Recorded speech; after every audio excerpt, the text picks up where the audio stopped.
आइए कहानी वाचन के माध्यम से बच्चों में पढ़ने के कौशल को बढ़ाएं। ऐसी अनेक कहानियों के लिए सब्सक्राइब करें और हमसे जुड़े रहें। लाइक के लिए धन्यवाद।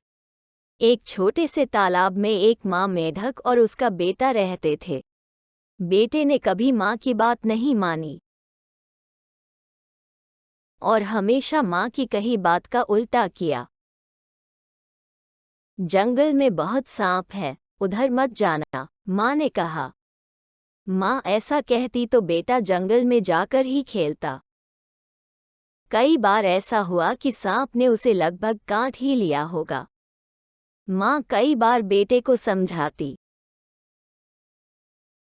लेकिन उसने कभी माँ की बात नहीं मानी। माँ को हमेशा बेटे की चिंता रहती थी और एक दिन वो बहुत बीमार हो गई। उसने बेटे से कहा,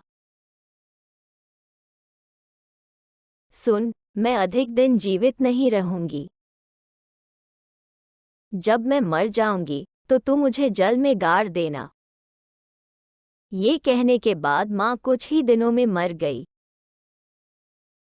चूंकि बेटे ने हमेशा माँ की उम्मीदों के विपरीत किया, माँ ने सोचा कि अगर वो उसे पानी में दफनाने के लिए कहेगी तो वो उसे पहाड़ में दफन करेगा। माँ के मरने के बाद बेटे को एहसास हुआ कि उसने क्या गलत किया था।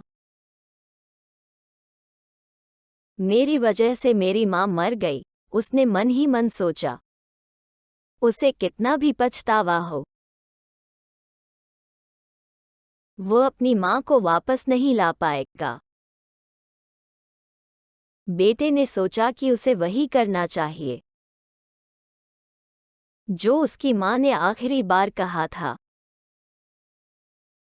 और बेटे ने माँ को पानी में गाड़ दिया। उसने कहा, माँ, मुझे क्षमा करना। तभी बारिश हुई और उसकी माँ की कब्र बह गई और वो रो पड़ा। इसीलिए जब भी बारिश होती है तो हरे मेढक रोते हैं।